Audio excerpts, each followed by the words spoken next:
मामी और भांजे की प्रेम कहानी। एक छोटे से गांव में, जहां हरियाली और शांति का आलम था, रहते थे राधिका और उनका भांजा अर्जुन।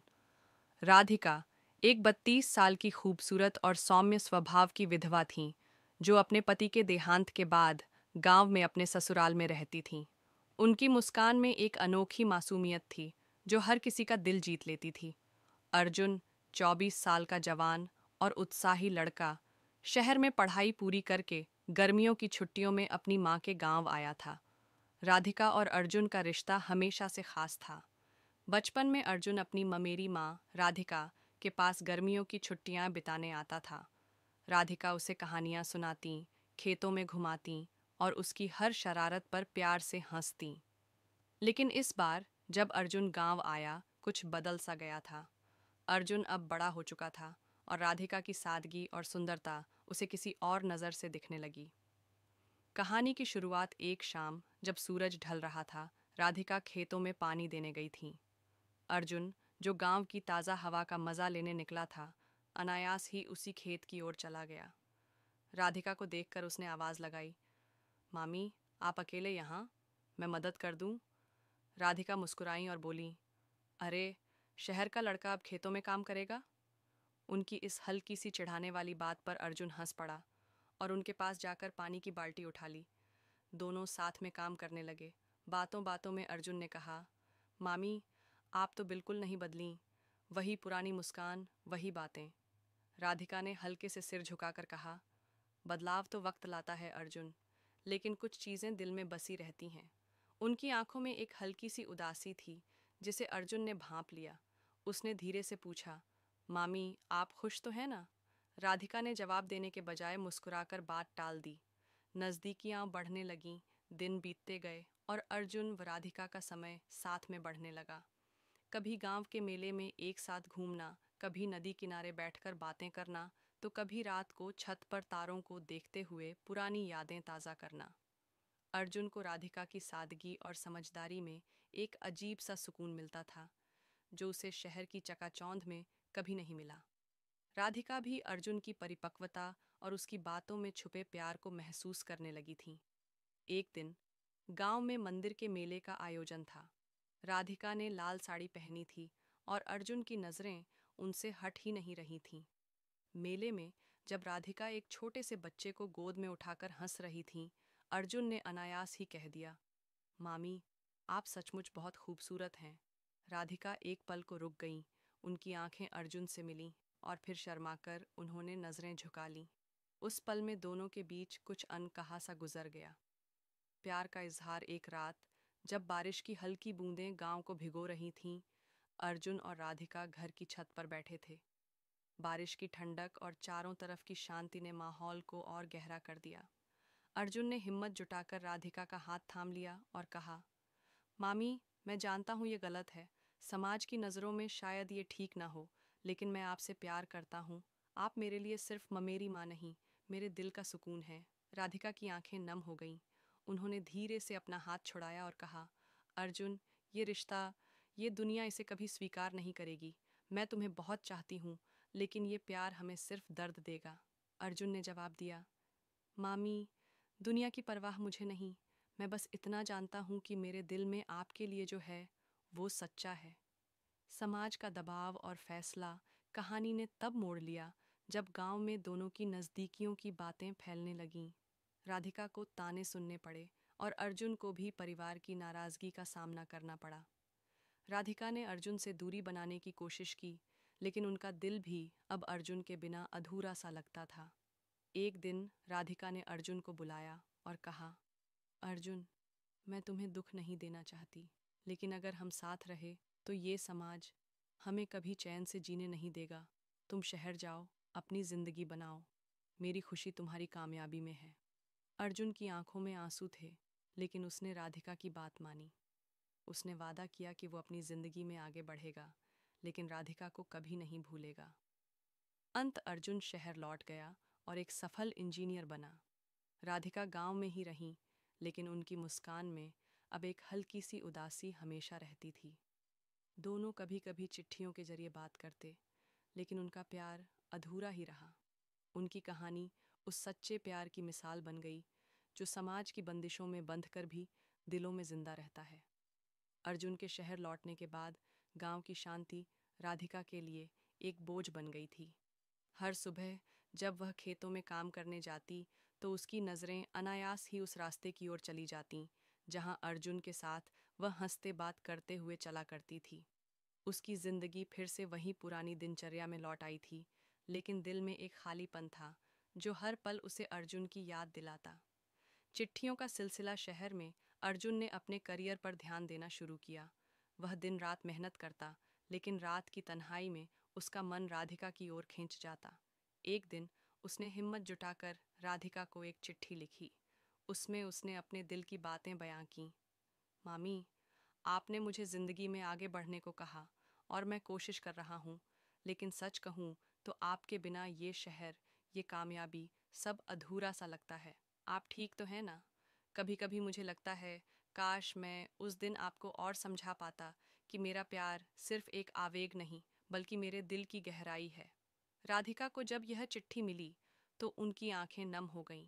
उन्होंने कई बार जवाब लिखने की कोशिश की, लेकिन हर बार कागज़ पर सिर्फ आंसू ही गिरे। आखिरकार एक रात जब चांद की रोशनी छत पर बिखरी थी, उन्होंने जवाब लिखा, अर्जुन, तुम्हारी चिट्ठी ने मेरे दिल को छू लिया।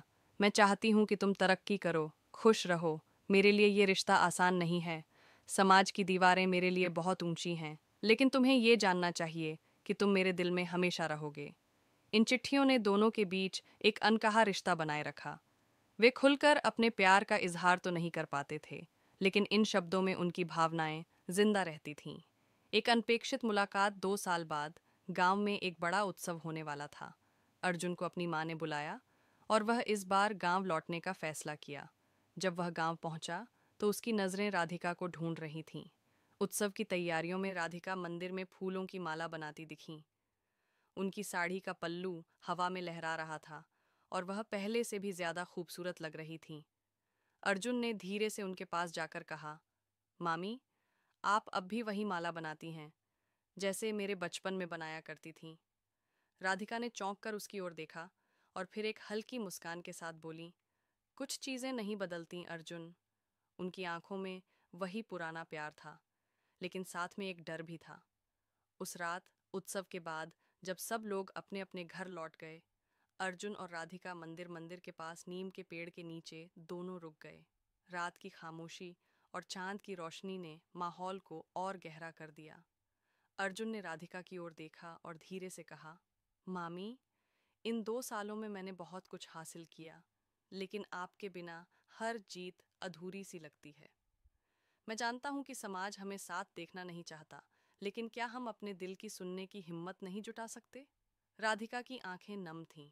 उन्होंने गहरी सांस ली और बोली, अर्जुन, तुम जवान हो, तुम्हारे सामने पूरी जिंदगी पड़ी है, लेकिन मैं एक ऐसी औरत हूं जिसे समाज ने पहले ही बहुत कुछ खोने को मजबूर किया है। अगर हमने इस रिश्ते को आगे बढ़ाया तो न सिर्फ हमें बल्कि हमारे परिवार को भी ताने सुनने पड़ेंगे। मैं तुम्हें दुख नहीं देना चाहती। अर्जुन ने उनका हाथ पकड़ा और कहा, मामी, मैंने हर उस रास्ते के बारे में सोचा है जो हमें अलग कर सकता है, लेकिन एक बात मैं पक्के तौर पर जानता हूँ, आपके बिना मेरी जिंदगी अधूरी है। अगर आपको मेरे प्यार पर भरोसा है तो हम साथ मिलकर हर मुश्किल का सामना कर सकते हैं। एक नया फैसला। राधिका चुप रहीं। उनके मन में एक तूफान सा उठ रहा था। एक तरफ समाज का डर था, दूसरी तरफ अर्जुन का सच्चा प्यार। कई रातें उन्होंने सोच विचार में बिताईं। आखिरकार एक सुबह जब सूरज की पहली किरणें खेतों पर पड़ रही थीं, राधिका ने अर्जुन को बुलाया। अर्जुन, उन्होंने गंभीर स्वर में कहा, मैंने बहुत सोचा। मैं तुम्हें खोना नहीं चाहती, लेकिन मैं गांव की इस जिंदगी को छोड़कर तुम्हारे साथ शहर नहीं जा सकती। यहाँ मेरी जड़ें हैं, मेरी यादें हैं, लेकिन अगर तुम सचमुच मेरे साथ रहना चाहते हो तो हमें एक ऐसी जगह ढूंढनी होगी जहाँ हमारी जिंदगी को कोई नाम देना जरूरी ना हो। अर्जुन की आंखों में चमक आ गई। उसने कहा, मामी, मैं तैयार हूँ। हम एक ऐसी जगह जाएंगे जहाँ हम सिर्फ राधिका और अर्जुन होंगे, न कि मामी और भांजा। नई शुरुआत। कुछ महीनों बाद अर्जुन और राधिका ने गांव छोड़ दिया।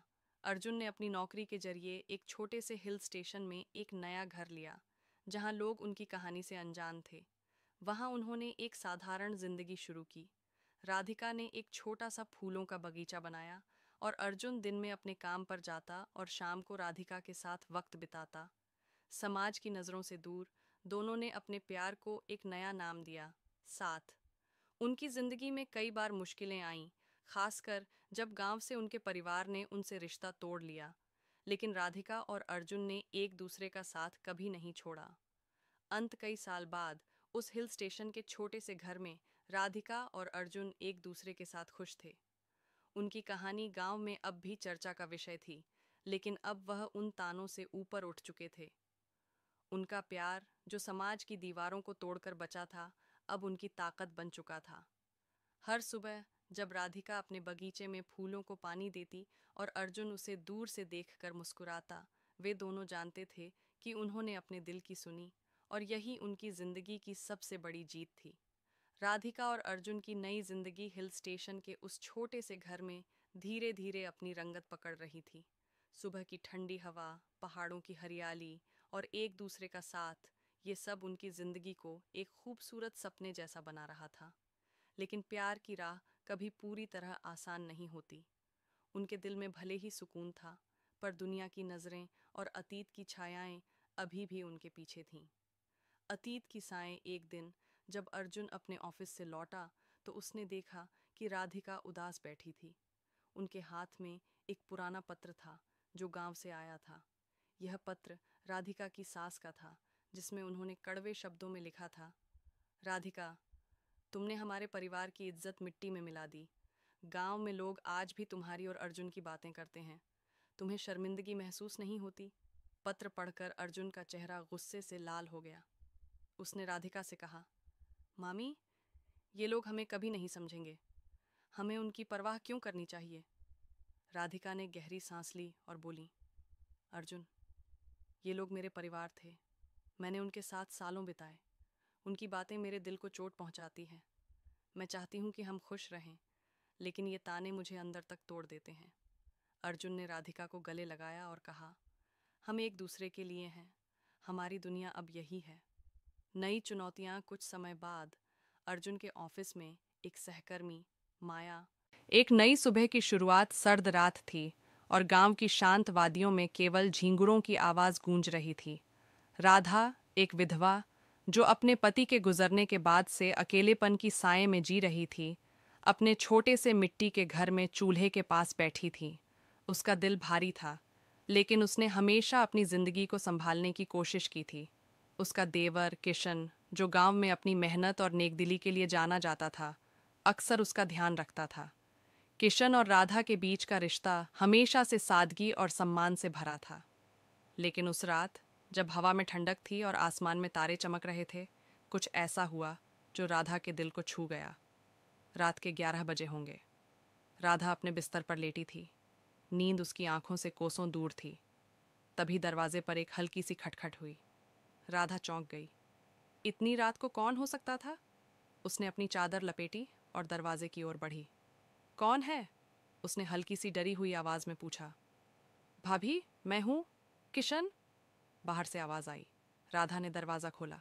किशन बाहर खड़ा था। उसके हाथ में एक छोटा सा लालटेन था, जिसकी मध्यम रोशनी उसके चेहरे पर पड़ रही थी। उसकी आंखों में एक अजीब सी चमक थी जो राधा ने पहले कभी नहीं देखी थी। इतनी रात को, किशन, सब ठीक है ना? राधा ने चिंता से पूछा। किशन ने एक गहरी सांस ली और मुस्कुराया। भाभी, सब ठीक है, बस मन नहीं लगा। सोचा आपसे थोड़ी बात कर लूं। राधा को उसकी बात अजीब लगी, लेकिन उसने उसे अंदर बुला लिया। दोनों आंगन में बैठ गए, जहां चांद की रोशनी फैली हुई थी। किशन ने लालटेन को एक तरफ रख दिया और राधा की ओर देखा। भाभी, मैं जानता हूँ आपके लिए ये साल आसान नहीं रहे, लेकिन मैं ये भी जानता हूँ कि आप कितनी मजबूत हैं। मैंने हमेशा आपका सम्मान किया है, लेकिन आज आज मैं कुछ कहना चाहता हूँ। उसकी आवाज़ में एक हल्की सी कांप थी। राधा का दिल तेज़ी से धड़कने लगा। उसने किशन की ओर देखा। उसकी आंखों में कुछ ऐसा था जो उसे बेचैन कर रहा था। क्या बात है किशन? उसने धीरे से पूछा। किशन ने एक पल रुककर कहा, भाभी, मैंने हमेशा आपके लिए अपने दिल में एक ख़ास जगह रखी है। पहले तो ये सिर्फ सम्मान था, लेकिन धीरे धीरे ये कुछ और हो गया। मैं जानता हूँ ये गलत लग सकता है, लेकिन मैं आपसे अपने दिल की बात कहना चाहता हूँ। मैं आपकी ज़िंदगी का हिस्सा बनना चाहता हूँ, न सिर्फ एक देवर के रूप में, बल्कि उससे कहीं ज़्यादा। राधा की सांसें थम सी गईं। उसने कभी नहीं सोचा था कि किशन के मन में उसके लिए ऐसी भावनाएं होंगी। उसका मन उलझन में पड़ गया। एक तरफ समाज की रीतियां थीं और दूसरी तरफ किशन की सच्चाई, जो उसकी आंखों में साफ झलक रही थी। किशन, ये सब इतना आसान नहीं है, राधा ने कहा। उसकी आवाज़ में दर्द और उलझन थी। मैंने कभी इस बारे में नहीं सोचा। मैं जानता हूँ भाभी, किशन ने कहा। मैं आपसे कुछ भी जल्दबाजी में नहीं चाहता। बस इतना चाहता हूँ कि आप मेरे दिल की बात जान लें। मैं आपके लिए हमेशा रहूँगा, चाहे आप जो भी फैसला लें। उस रात दोनों चुपचाप चांद की रोशनी में बैठे रहे। राधा के मन में एक तूफान सा उठ रहा था, लेकिन कहीं गहरे में उसे किशन की बातों में एक सुकून भी मिला। शायद ये एक नई शुरुआत थी, एक ऐसी शुरुआत जो समय के साथ उनके रिश्ते को न्याय एक नई सुबह की शुरुआत जारी। चांद की रोशनी में राधा और किशन के बीच की खामोशी कुछ देर तक बनी रही। हवा में ठंडक थी, लेकिन किशन की बातों ने राधा के मन में एक गर्माहट सी पैदा कर दी थी। वह चुपचाप आकाश की ओर देख रही थी, जहां तारे मानो उनकी इस अनकही कहानी के साक्षी बन रहे थे। किशन ने भी चुप्पी नहीं तोड़ी। शायद वह राधा को अपने मन की उथल पुथल को समझने का वक्त देना चाहता था। कुछ देर बाद राधा ने धीरे से सिर उठाया और किशन की ओर देखा। उसकी आंखों में एक अजीब सी चमक थी, उलझन, डर और शायद कहीं गहरे में एक उम्मीद। किशन, उसने धीमी आवाज में कहा, तुम्हें पता है मेरी जिंदगी में कितने साल सिर्फ खामोशी और अकेलेपन के नाम रहे। मैंने कभी नहीं सोचा था कि कोई मेरे लिए ऐसा सोचेगा, खासकर तुम। किशन ने हल्के से मुस्कुराते हुए कहा, भाभी, मैं जानता हूँ कि ये सुनना आपके लिए आसान नहीं है, लेकिन मैं ये भी जानता हूँ कि आपने हमेशा दूसरों के लिए जिया है, सबके लिए, पर खुद के लिए कभी नहीं। मैं चाहता हूँ कि आप फिर से मुस्कुराएं, फिर से जिए। राधा के मन में एक तूफान सा उठ रहा था। उसने अपने पति को खोने के बाद जिंदगी को एक बोझ की तरह ढोया था। गांव की नज़रें, समाज की रीतियां और अपने दिल की खामोशी ने उसे बांध रखा था। लेकिन किशन की बातों में एक सच्चाई थी जो उसे झकझोर रही थी। किशन, अगर मैं तुम्हारी बात मान भी लूं तो क्या होगा? राधा ने पूछा। उसकी आवाज़ में एक हल्की सी हिचक थी। गांव वाले, रिश्तेदार, सब क्या कहेंगे? मैं एक विधवा हूँ और तुम मेरे देवर। ये दुनिया हमें कभी माफ़ नहीं करेगी। किशन ने एक गहरी सांस ली और राधा की आंखों में देखा। भाभी, दुनिया का डर मुझे भी है, लेकिन मैं ये भी जानता हूँ कि ज़िंदगी एक बार मिलती है।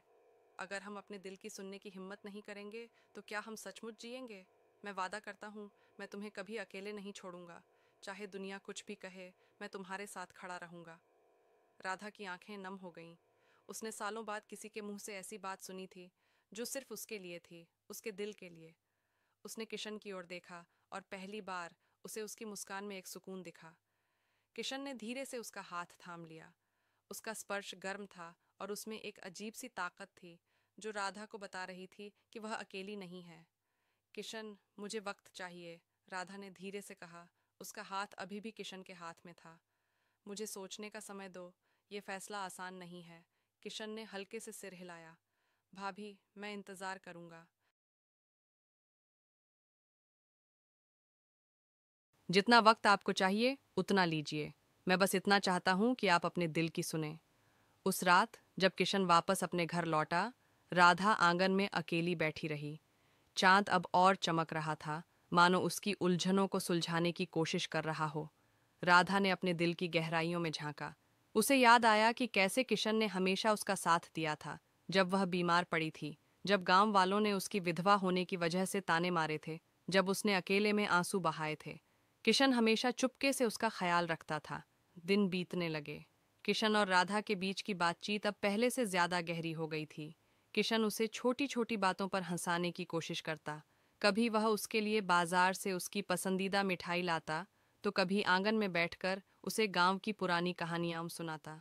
राधा को लगने लगा था कि उसका दिल, जो सालों से खामोश था, अब धीरे धीरे फिर से धड़कने लगा था। एक दिन जब सूरज ढल रहा था और आसमान लाल रंग से रंगा हुआ था, राधा ने किशन को अपने पास बुलाया। किशन, उसने कहा, उसकी आवाज़ में एक नई दृढ़ता थी। मैंने सोच लिया।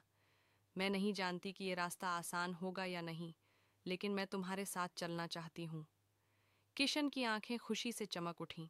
उसने राधा का हाथ थामा और कहा, भाभी, मैं वादा करता हूँ, मैं तुम्हें कभी निराश नहीं करूँगा। उस पल सूरज की आखिरी किरणों ने उनके चेहरों को रोशन किया और राधा को लगा कि शायद जिंदगी ने उसे एक नया मौका दिया है, प्यार का, साथ का और एक नई सुबह का। अर्थ दे सकती थी, एक नई सुबह की शुरुआत।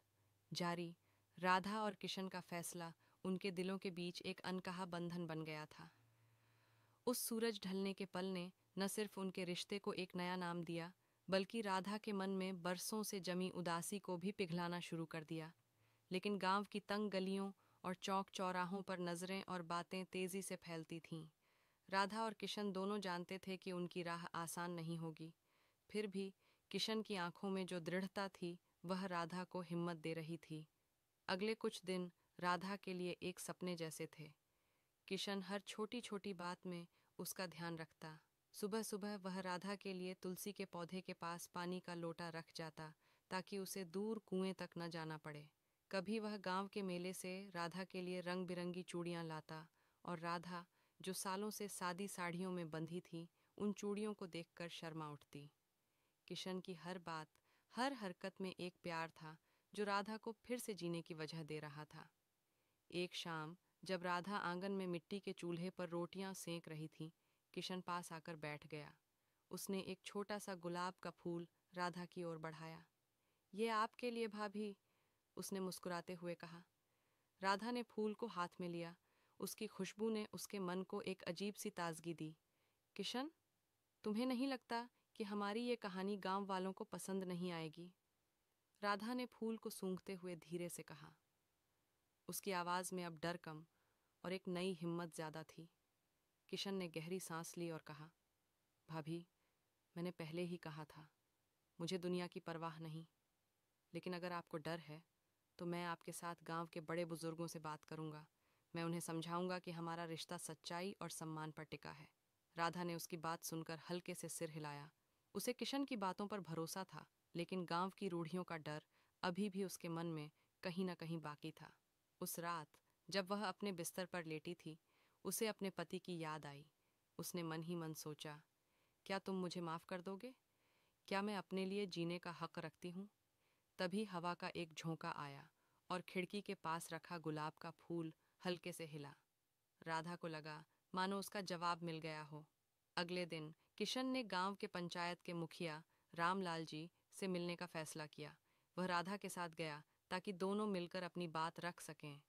रामलाल जी एक बुजुर्ग और समझदार इंसान थे, जो गांव में सबके लिए सम्मानित थे। किशन ने सारी बात खुलकर बताई, कैसे उसने राधा की जिंदगी में एक नया रंग भरने की कोशिश की और कैसे वह उसका हमेशा साथ देना चाहता है। रामलाल जी ने पहले तो चुपचाप सुना, फिर राधा की ओर देखकर कहा, बेटी, तुमने बहुत दुख देखा है। अगर तुम्हारा दिल किशन के साथ खुश है तो इसमें गलत क्या है? लेकिन गांव की बातें आसान नहीं होती। तुम दोनों को एक दूसरे का साथ मजबूती से निभाना होगा। राधा की आंखें नम थीं, लेकिन उसने दृढ़ता से कहा, मैं तैयार हूँ बाबूजी। मैं बस इतना चाहती हूँ कि मेरी जिंदगी में फिर से खुशियाँ आएं। रामलाल जी ने मुस्कुराकर दोनों को आशीर्वाद दिया। उन्होंने गांव वालों को समझाने का वादा किया ताकि राधा और किशन को कोई परेशानी न हो। उस दिन जब राधा और किशन पंचायत के घर से बाहर निकले तो आसमान में बादल छाए थे, लेकिन राधा के दिल में एक नई रोशनी थी। वक्त बीतता गया। गांव में कुछ लोग अब भी ताने मारते, लेकिन किशन और राधा ने एक दूसरे का हाथ थाम रखा था। किशन ने राधा के लिए एक छोटा सा बगीचा बनाया, जहां वह हर सुबह फूलों को पानी देती और किशन के साथ हंसती बातें करती। धीरे धीरे गांव वालों ने भी उनकी सच्चाई को स्वीकार करना शुरू कर दिया। राधा, जो कभी सिर्फ एक विधवा के रूप में जानी जाती थी, अब किशन की साथी के रूप में गांव की कहानियों में शामिल हो गई थी। एक साल बाद गांव के मेले में राधा और किशन साथ साथ घूम रहे थे। राधा ने पहली बार रंग बिरंगी साड़ी पहनी थी और उसकी कलाइयों में चूड़ियां खनक रही थीं। किशन ने उसकी ओर देखा और कहा, भाभी, तुम्हारी मुस्कान मेरी जिंदगी का सबसे खूबसूरत रंग है। राधा ने शर्माते हुए कहा। किशन, अब मुझे भाभी मत बुलाओ, बस राधा कहो। किशन ने हंसते हुए उसका हाथ थामा और दोनों मेले की भीड़ में खो गए, जहां उनकी प्रेम कहानी अब सिर्फ उनकी नहीं। रात के 12:30 बज चुके थे। मैंने आंखें बंद कर रखी थीं, लेकिन नींद कोसों दूर थी। तभी मेरे कमरे का दरवाज़ा धीरे से खुला। चटकनी की हल्की सी आवाज़ ने मेरे दिल की धड़कनों को और तेज़ कर दिया। मैंने सोने का नाटक किया, पर मेरी सांसें जैसे थम सी गई थीं। मुझे अंदाज़ा था कि वह क्यों आए हैं, फिर भी मैं चुप रही, अपने दिल की उथल पुथल को दबाकर। उस रात जो हुआ वह मेरी जिंदगी का एक नया मोड़ बन गया। मेरा नाम रिया है, उम्र 28 साल।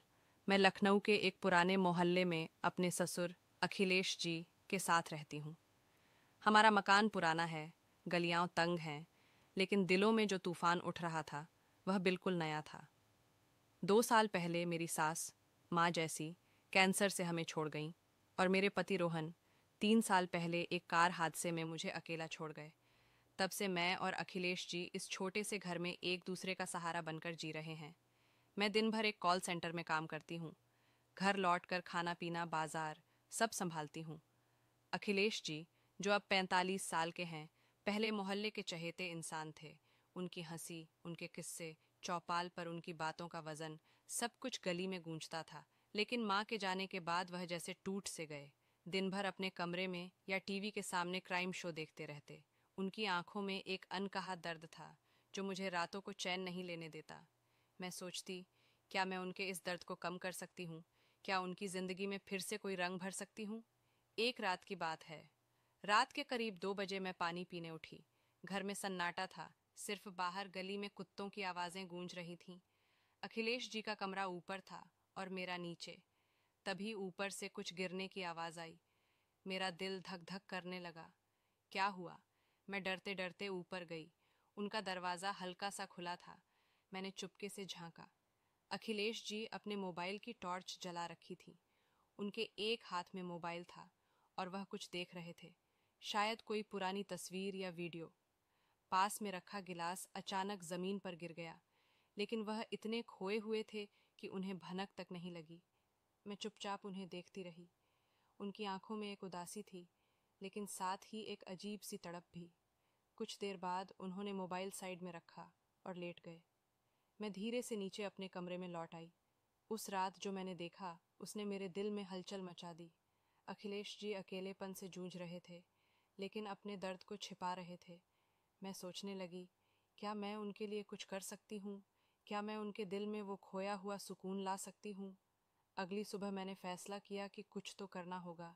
मैंने उनके लिए उनकी पसंद का मसाला डोसा बनाया और साथ में फिल्टर कॉफ़ी। जब मैंने उनके सामने परोसा, वह चौंक गए। रिया, ये सब इतनी सुबह? मैंने हंसकर कहा। अखिलेश जी, आपकी वो पुरानी वाली मुस्कान लाने के लिए ये डोसा तो छोटी सी बात है। वह हल्का सा मुस्कुराए और मेरे दिल को जैसे ठंडक मिल गई। उस दिन के बाद मैंने उनके साथ वक्त बिताना शुरू किया। कभी उनके पुराने दोस्तों को घर बुलाया, कभी शाम को उनके साथ गली में टहलने निकली। एक दिन जब मैं रात को खाना बना रही थी, उन्होंने अचानक कहा, रिया, तू मेरे लिए बेटी जैसी है, लेकिन तेरा दिल क्या कहता है? तू भी तो अकेली है ना? उनकी बात मेरे दिल को छू गई। मैंने धीरे से कहा, अखिलेश जी, अकेलापन तो हम दोनों का है। शायद हम एक दूसरे के लिए वो कमी पूरी कर सकते हैं। एक शाम जब मैं कॉल सेंटर से लौटी, अखिलेश जी आंगन में कुर्सी डालकर बैठे थे। मैं उनके पास गई और बोली, अखिलेश जी, आपको याद है, आप कहाँ करते थे कि जिंदगी एक गाना है जो हर धुन में बहता है? वह मुझे देखकर बोले, हाँ, पर अब तो मेरा गाना जैसे थम सा गया है। मैंने उनका हाथ पकड़ा और कहा, तो चलिए, हम इस गाने में नई धुन जोड़ते हैं। हम एक दूसरे के लिए वो संगीत बन सकते हैं। उस रात जब घर की बत्तियां बुझ गईं, मैंने देखा कि अखिलेश जी मेरे कमरे के पास खड़े थे। उनकी आंखों में हिचक थी, लेकिन एक गहरी चाहत भी। मैंने पूछा, अखिलेश जी, सब ठीक? वह चुप रहे, फिर धीरे से बोले, रिया, तूने आज जो कहा वो मेरे दिल में उतर गया। मैं तुझमें अपनी बेटी देखता हूँ, लेकिन शायद कुछ और भी। मेरी सांसें तेज हो गईं। मैंने हल्के से कहा, अखिलेश जी, हम दोनों ने बहुत कुछ खोया है, लेकिन शायद हम एक दूसरे में वो खुशी ढूंढ सकते हैं जो हमें चाहिए। लोग क्या कहेंगे, ये सोचकर जिंदगी थमती नहीं। उन्होंने मेरा हाथ थामा। उनकी हथेली में एक गर्माहट थी जो मेरे दिल तक उतर गई। वह बोले, रिया, ये रास्ता आसान नहीं। मैंने मुस्कुराकर कहा, अखिलेश जी, जो आसान होता है उसमें मज़ा कहाँ। बस आप मेरे साथ रहें, फिर देखिए जिंदगी कैसे गुनगुनाने लगती है। उस रात हमने एक दूसरे के साथ वक्त बिताया। पुरानी बातें, माँ के किस्से, रोहन की शरारतें और वो दिन जब घर में हंसी गूंजती थी। लेकिन उस रात कुछ बदल गया। अखिलेश जी की आंखों में वो खालीपन कम हो गया और मेरा दिल भी हल्का हो गया। अगले दिन जब मैं दफ्तर से लौटी, अखिलेश जी ने मेरे लिए मेरी पसंद की मसाला चाय और पकौड़े बनाए थे। रिया, आज तुझे कुछ छटपटा चाहिए, उन्होंने हंसकर कहा। मैंने जवाब दिया, अखिलेश जी, आपने तो मेरी जिंदगी में पहले ही तड़का डाल दिया। वो एक नई शुरुआत थी। न कोई नाम, न कोई रिश्ता, बस दो दिल जो एक दूसरे का सहारा बन गए। बाहर की दुनिया वही थी, लोग, उनकी बातें, उनका शोर। लेकिन हमारे घर में एक नई सुबह थी, जहाँ रिश्ते नहीं, बस एहसास थे। उस दिन के बाद हमारे घर में जैसे एक नया रंग बिखरने लगा। अखिलेश जी की आंखों में वो पुरानी चमक धीरे धीरे लौट रही थी और मेरा दिल भी जैसे हर दिन हल्का हो रहा था। मैं कॉल सेंटर से लौटती और अखिलेश जी आंगन में मेरे लिए मसाला चाय या कोई छोटा मोटा नाश्ता तैयार रखते। उनकी वो छोटी छोटी कोशिशें मेरे लिए किसी बड़े तोहफे से कम नहीं थीं। एक शाम की बात है। बारिश हो रही थी और लखनऊ की तंग गलियों में पानी की छप छप की आवाज़ गूंज रही थी। मैं दफ्तर से भीगते हुए लौटी। अखिलेश जी दरवाजे पर खड़े थे। उनके हाथ में एक तौलिया और मेरी पसंद की अदरक वाली चाय थी। रिया, तू भी ना छाता ले जाना भूल जाती है, उन्होंने हल्की हंसी के साथ कहा। मैंने तौलिया लिया और मुस्कुराकर बोली, अखिलेश जी, जब आप मेरी इतनी फिक्र करते हैं तो छाते की क्या ज़रूरत। उनकी आंखों में एक पल के लिए वो गर्माहट चमकी जो मेरे दिल को छू गई। उस रात हम दोनों आंगन में बैठे। बारिश की बूंदें छत पर टप टप गिर रही थीं और हवा में मिट्टी की सौंधी खुशबू थी। मैंने उनकी तरफ देखा और पूछा, अखिलेश जी, आपको याद है आप माँ को कैसे लव लेटर लिखा करते थे? वो किससे सुनाया कीजिए। वह हंसे और उनकी हंसी में वो पुराना जोश था। रिया, वो तो जवानी के दिन थे। तेरी सासू माँ को मैंने पहला लेटर एक गुलाब के साथ दिया था। वो गुस्सा हो गई थीं, लेकिन फिर चुपके से मुस्कुराई थीं। मैंने हंसकर कहा, तो अब आप मेरे लिए एक लेटर लिखेंगे? वह ठिठक गए, फिर धीरे से बोले, रिया, अब तो मेरे अल्फाज तुझ में ही बसते हैं। लेटर की क्या ज़रूरत। उनकी बात ने मेरे दिल में जैसे आग सी लगा दी। मैं चुप रही, लेकिन मेरी आंखें शायद सब कुछ कह रही थीं। उस रात जब मैं अपने कमरे में जाने लगी, अखिलेश जी ने मेरा हाथ पकड़ा। उनकी उंगलियों में वो गर्माहट थी जो मेरे पूरे वजूद को सुकून दे रही थी। रिया, उन्होंने धीरे से कहा, तूने मेरी जिंदगी में फिर से बारिश ला दी। लेकिन ये रास्ता, क्या हम सही जा रहे हैं? मैंने उनकी आंखों में देखा और कहा, अखिलेश जी, दिल का रास्ता कभी गलत नहीं होता। लोग क्या कहेंगे, ये सोचकर हम अपने दिल की बात दबा लें तो क्या जीना बाकी रह जाएगा। उस रात हमने कोई जल्दबाजी नहीं की। हम बस एक दूसरे के करीब बैठे, पुरानी यादों को ताज़ा किया।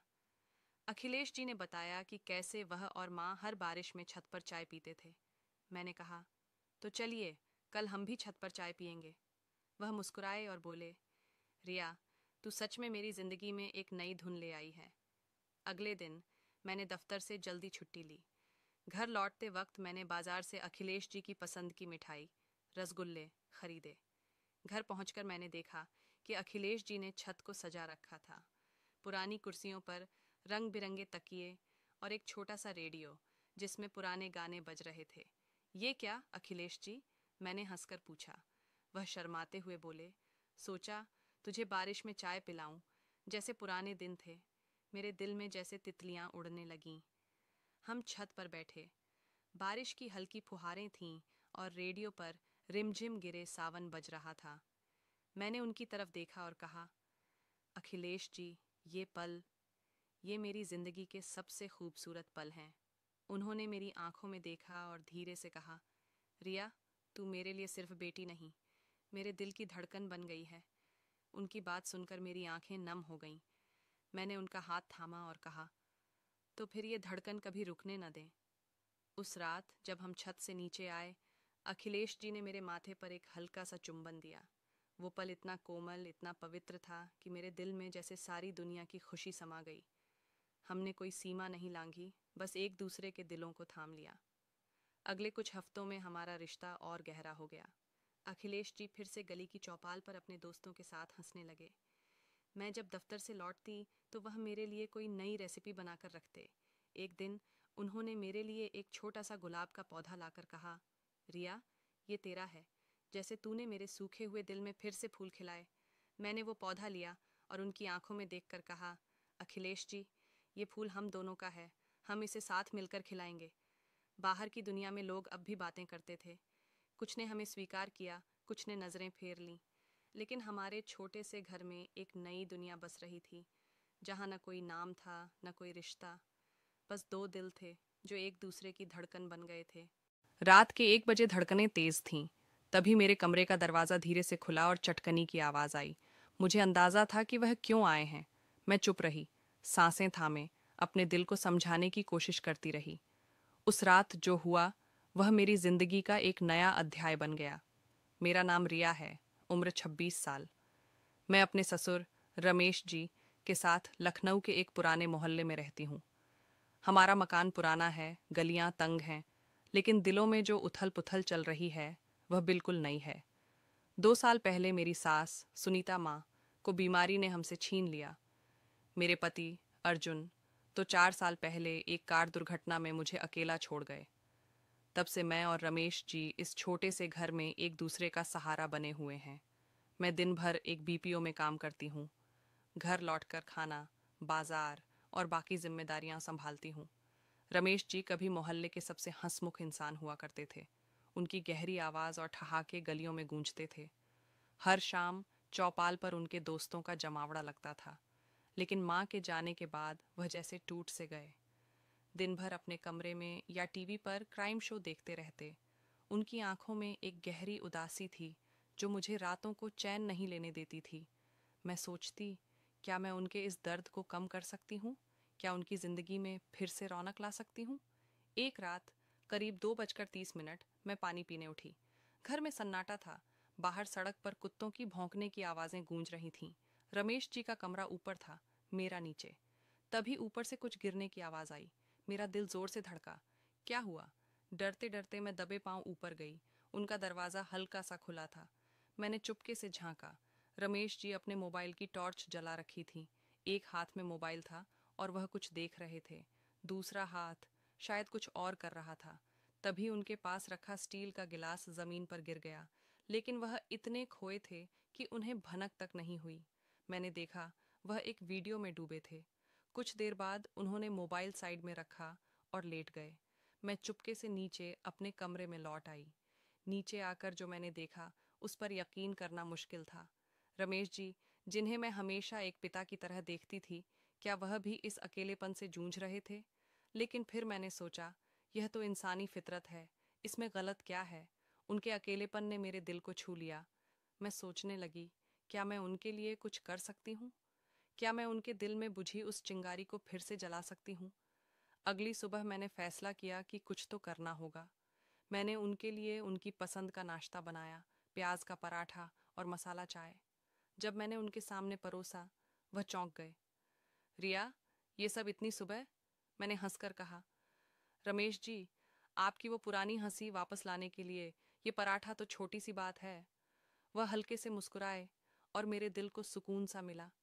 उस दिन के बाद मैंने उनके साथ वक्त बिताना शुरू किया। कभी उनके पुराने दोस्तों को घर बुलाया, कभी शाम को उनके साथ गलियों में टहलने निकली। एक दिन जब मैं रात को खाना बना रही थी, रमेश जी ने अचानक कहा, रिया, तू मेरे लिए बेटी जैसी है, लेकिन तेरा दिल क्या कहता है?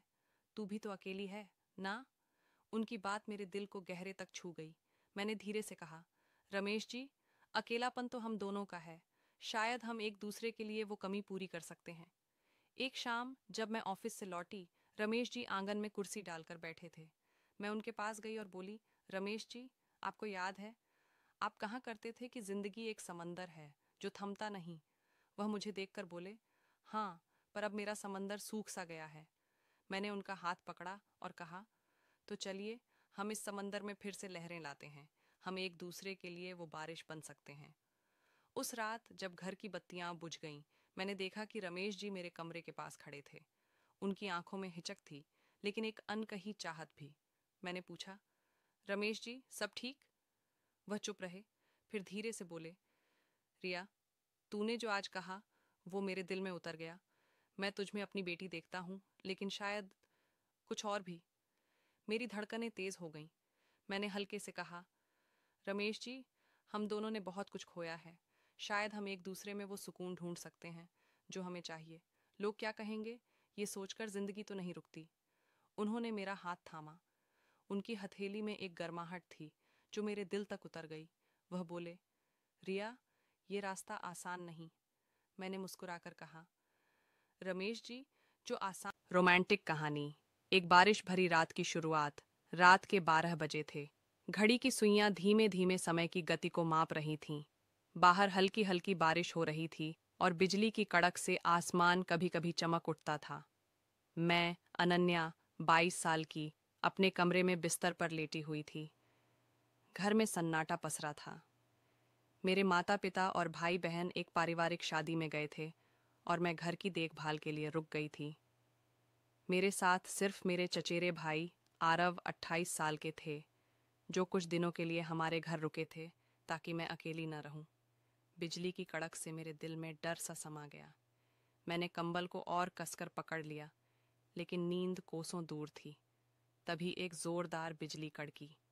डर के मारे मैंने आवाज दी, आरव भैया, मुझे बहुत डर लग रहा है। कुछ ही पलों में आरव मेरे कमरे में आए। उनकी आंखों में नींद थी, लेकिन चेहरे पर हल्की मुस्कान थी। अनन्या, डरने की क्या बात है? मैं हूं ना, उन्होंने नरम स्वर में कहा। मैंने बिस्तर पर थोड़ा खिसक कर जगह बनाई और कहा, भैया, यहाँ लेट जाइए, मुझे सचमुच डर लग रहा है। आरव हल्का सा मुस्कुराए और मेरे पास लेट गए। उनकी मौजूदगी से मेरा डर कुछ कम हुआ। बारिश की बूंदों की आवाज और उनकी सांसों की हल्की गति से कमरे में एक अजीब सा सुकून छा गया। अचानक एक और तेज बिजली कड़की। मैं डरकर आरव से लिपट गई।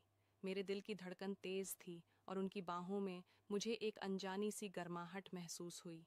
कुछ देर तक मैं वैसे ही लिपटी रही। फिर धीरे धीरे मुझे एक अजीब सी भावना ने घेर लिया। न डर, न घबराहट, बल्कि कुछ और, जैसे कोई अनकहा एहसास मेरे दिल को छू रहा हो। आरव ने मेरी पीठ पर हल्के से हाथ फेरा और कहा, अनन्या, डरो मत, मैं हूं ना। उनकी आवाज में इतना सुकून था कि मैं उसमें खो सी गई। धीरे धीरे हमारी बातें शुरू हुईं। उन्होंने मुझे अपने कॉलेज के दिनों की कहानियां सुनाई। कैसे वो अपने दोस्तों के साथ रात भर बातें करते थे और कैसे उनकी पहली पसंद की लड़की ने उन्हें एक बार बारिश में भीगते हुए देखकर छाता दे दिया था। मैं हंस पड़ी। भैया, आप तो बहुत रोमांटिक हैं। वो भी हंसे और बोले, अरे, अब तो बस पुरानी यादें बची हैं। लेकिन तुम बताओ, तुम्हारा दिल क्या कहता है? कोई खास दोस्त है स्कूल में? मैं शर्मा गई और बोली, नहीं भैया, मैं तो बस पढ़ाई में डूबी रहती हूँ। उनकी आंखों में एक चमक थी, जैसे वो मेरे शब्दों के पीछे की अनकही बातों को पढ़ रहे हों। उस रात हम बातें करते करते सो गए। सुबह जब मैं उठी तो आरव पहले ही उठकर नाश्ता बना रहे थे। मैंने हैरानी से पूछा, भैया, आप किचन में? वो हंसे, हाँ, तुझे डर से बचाने के बाद अब भूख से भी बचाना है। उनकी इस बात पर मेरी हंसी छूट गई। उस दिन हमने साथ में नाश्ता किया और फिर वो अपने काम पर चले गए। शादी का सीजन और अनन्या का अकेलापन। जून का महीना था। गर्मी अपने चरम पर थी और शादियों का मौसम भी जोरों पर था। मेरे घर में खाला की बेटी की शादी थी और सबको वहां जाना था। लेकिन घर को अकेला छोड़ना ठीक नहीं था, क्योंकि चोरी का डर रहता था। सबने मिलकर फैसला किया कि मैं घर पर रुकूंगी। मुझे शादी में जाने की बहुत इच्छा थी, लेकिन घर की जिम्मेदारी के आगे मैंने हामी भर दी। पापा ने आरव को फ़ोन किया, आरव, कुछ दिन के लिए अनन्या के साथ हमारे घर रह सकते हो? वो अकेली है और हमें उसकी चिंता है। आरव तुरंत तैयार हो गए। अंकल, चिंता न करें, मैं रात को घर आ जाऊंगा और अनन्या की देखभाल करूंगा। आरव की शादी 2 साल पहले हो चुकी थी, लेकिन उनकी पत्नी अपने मायके गई थी, इसलिए वो अकेले थे। शाम को जब सब शादी के लिए निकल गए, मैं घर में अकेली थी। तभी आरव का फ़ोन आया। अनन्या, खाने में क्या खाएगी? मैंने हंसते हुए कहा, भैया, कुछ तीखा और स्वादिष्ट, जैसे पनीर टिक्का। वो बोले, ठीक है, मैं ले आता हूँ। जब वो आए तो उनके साथ पनीर टिक्का और ढेर सारी मिठाइयाँ भी थीं। मैंने रोटी और चावल पहले ही बना लिया था। हमने साथ बैठकर खाना खाया। आरव ने मुझसे कहा, अनन्या, तुम अब पहले से भी ज्यादा खूबसूरत हो गई हो। उनकी तारीफ सुनकर मेरे गाल लाल हो गए। मैंने हंसकर कहा, भैया, आप भी तो कम हैंडसम नहीं हैं। चाची कितनी लकी हैं। वो हंसे और बोले, अरे, शादी के बाद तो बस काम और घर की भागदौड़ है, लेकिन तुम्हारी हंसी देखकर पुराने दिन याद आ गए। खाने के बाद हम देर तक बातें करते रहे। रात के 1 बजे तक हम हंसते बतियाते रहे। आरव की बातों में एक अजीब सा जादू था। वो हर पल को हल्का और खुशनुमा बना देते थे। फिर मैं अपने कमरे में सोने चली गई और वो अपने कमरे में। एक अनकहा एहसास। अगले दिन सुबह मैं जल्दी उठी और नाश्ता बनाने लगी, लेकिन आरव अभी भी सो रहे थे। मैंने उन्हें आवाज़ दी, भैया उठिए, आपको लेट हो जाएगा। जब वो नहीं उठे तो मैं उनके कमरे में गई। उनकी नींद में एक मासूमियत थी जो मुझे देखते ही रहने को मजबूर कर रही थी। मैंने हल्के से उनकी चादर खींची और वो एकदम से उठ बैठे। अरे अनन्या, इतनी सुबह? मैं हंस पड़ी और बोली, भैया, नाश्ता तैयार है, जल्दी नहा लीजिए। उस दिन घर में अकेलेपन का एहसास हुआ। मैंने पेंटिंग की, फिर फ़ोन चलाया और कब सो गई पता ही नहीं चला। जब उठी तो देखा कि आरव के आने का समय हो गया था। मैंने जल्दी से नहाया और अपनी पसंदीदा नीली ड्रेस पहनी। ये ड्रेस मेरे शरीर पर पूरी तरह फिट थी और मुझे बहुत पसंद थी। जैसे ही मैं कमरे से बाहर आई, आरव की नज़र मुझ पर ठहर गई। वाह अनन्या, ये ड्रेस तो तुम पर कमाल लग रही है, उन्होंने कहा। उनकी तारीफ में एक गहराई थी जो मेरे दिल को छू गई। उस रात बिजली चली गई। गर्मी से मैं पसीने में भीग चुकी थी। आरव ने अपने फ़ोन की टॉर्च जलाई और बोले, अनन्या, गर्मी बहुत है, चलो खाना बनाते हैं। हमने मिलकर खाना बनाया। किचन में काम करते हुए उनकी नज़रें बार बार मुझ पर रुक रही थीं। मुझे उनकी नज़रों में एक अनकहा सा आकर्षण दिख रहा था, लेकिन मैंने खुद को संभाला। वो मेरे चचेरे भाई थे और मैं नहीं चाहती थी कि मेरे मन की उलझनें गलत दिशा में जाएं। खाना बनने के बाद मैंने फिर से नहाया और एक हल्की नाइटी पहनी। जब मैं छत पर गई जहां हमने सोने का फैसला किया था, तो आरव मुझे देखकर चुप हो गए। अनन्या, तुम सचमुच बहुत खूबसूरत हो, उन्होंने धीमे स्वर में कहा। मैं शर्मा गई और बोली, भैया, आप भी तो कम नहीं हैं। एक नई शुरुआत। उस रात छत पर लेटे हुए हमने ढेर सारी बातें की। आरव ने मुझसे पूछा, अनन्या, तुम्हारा सपना क्या है? तुम जिंदगी में क्या चाहती हो? मैंने कहा, भैया, मैं चाहती हूँ कि मेरी जिंदगी में प्यार हो, सुकून हो, कोई ऐसा जो मुझे समझे, मेरे सपनों को सपोर्ट करे। वो मुस्कुराए और बोले, तुम्हें ऐसा इंसान जरूर मिलेगा। तुम्हारा दिल बहुत खूबसूरत है। उनकी बातों ने मेरे दिल को छू लिया। उस रात हमारी बातों में एक गहरी दोस्ती और विश्वास का रिश्ता बन गया। मैंने महसूस किया कि आरव सिर्फ मेरे भाई नहीं, बल्कि एक ऐसे दोस्त थे जो मेरे हर डर, हर सपने को समझते थे। कुछ दिन बाद जब मम्मी पापा लौटे, तो मैंने अपनी जिंदगी के बारे में गंभीरता से सोचना शुरू किया। मैंने फैसला किया कि मुझे अपने सपनों को पूरा करना है। मैंने कॉलेज में दाखिला लिया और अपनी पढ़ाई पर ध्यान दिया। आरव मेरे लिए हमेशा एक प्रेरणा बने रहे। वो अक्सर मुझे फ़ोन करके मेरी पढ़ाई और सपनों के बारे में पूछते। उनकी बातें मुझे हमेशा हिम्मत देती थीं। समय बीता और एक दिन मम्मी ने मुझसे शादी की बात की। मैंने उनसे कहा, मम्मी, मैं अभी अपने करियर पर ध्यान देना चाहती हूँ, लेकिन जब भी शादी करूँगी वो किसी ऐसे इंसान से होगी जो मेरे सपनों को समझे। मम्मी मुस्कुराईं और बोलीं, बेटी, तुम्हें ऐसा इंसान ज़रूर मिलेगा। आज मैं अपनी ज़िंदगी में खुश हूँ। मैंने अपने सपनों को सच करने की राह चुनी। और आरव, वो मेरे लिए हमेशा एक ख़ास इंसान रहेंगे। न सिर्फ मेरे भाई, बल्कि एक ऐसे दोस्त के रूप में जिन्होंने मुझे मेरे डर से निकलकर अपने सपनों की ओर बढ़ना सिखाया।